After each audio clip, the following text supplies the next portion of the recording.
প্রহ্লাদ চরিত্র একাদশ কীর্তন ঘোষা। রাম হরি গোপাল গোপাল, রাম হরি গোপাল গোপাল।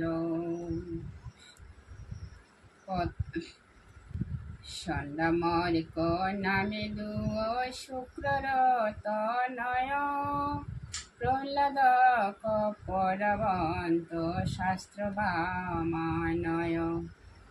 পঢ়ে আনয় অসংখ্যাত দৈত্যৰ সৱাল, মনত প্ৰহ্লাদে তাঙ্ক নমানন্ত ভাল।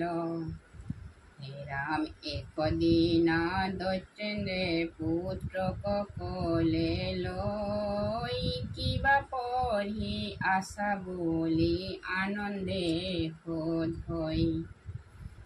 কাক ভাল মানবাপ কহিয় সতৰে, বুলিলন্ত প্ৰহ্লাদে পিতৃকয় অনন্তৰে। হে রাম শুনা পিতৃত গৃহ অন্ধকূপ হৰি, তপবনে একচিত্তে আধা দিয় হৰি। সংসাৰ সাগৰে ভাল নাহি আত পৰে, হেন শুনি হাসি পাছে মাতে দৈত্যেশ্বৰে। হে রাম কোনবা বৈষ্ণৱে আক কৰে বুদ্ধি ভেদ, ভাল মতে শিশুক পৰায় বিচ্ছেদ। শুনি ষণ্ডামৰ্কে প্ৰহ্লাদক ঘৰে আনি, হাসিয়া পুছন্ত বাপক সত্যবাণী। হে রাম কোনে তক হেন বিপৰ্যয় বুদ্ধি দিল, কিবা তৰ মনত আপুনি সম্পজিল।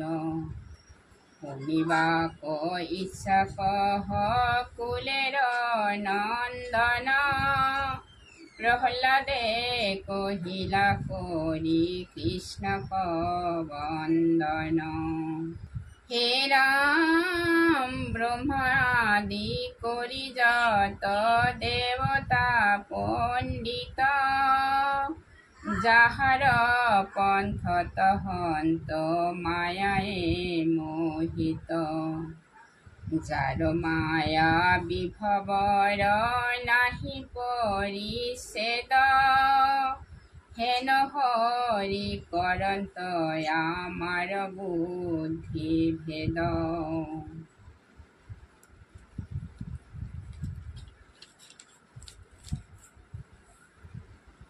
হে রাম চুম্বকৰ কাছে লোহা ভ্ৰমে যেন ঠানে, ভিন্ন ভৈল বুদ্ধি মোৰ বিষ্ণু সন্নিধানে।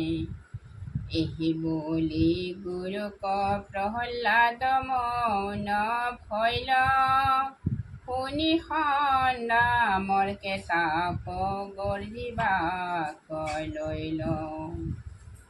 হে রাম আনবেত কোৱাই মাৰয় ৰে দুৰাচাৰ, মন্দ বুদ্ধি আমাৰয় নাই লিখি লিংকাৰ।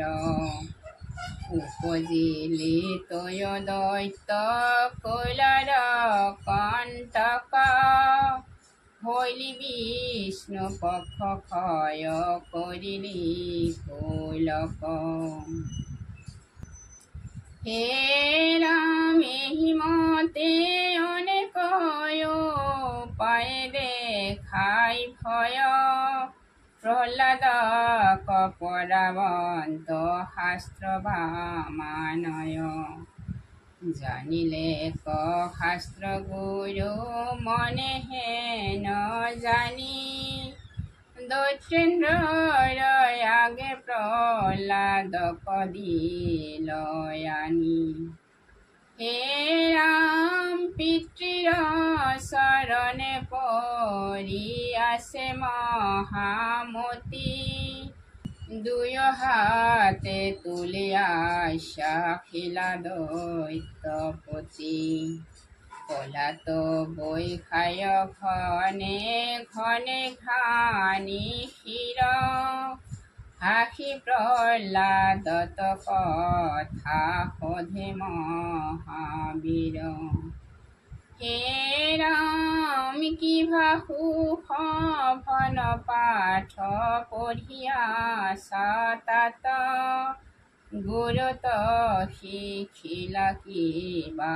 কহিয়া মাত শুনিয়া প্ৰহ্লাদে পাছে কহন্ত সাদৰি পাতক চাৰক ঢাকি বলা হৰি হৰি ৰাম পাতক চাৰক ঢাকি বলা হৰি হৰি ৰাম।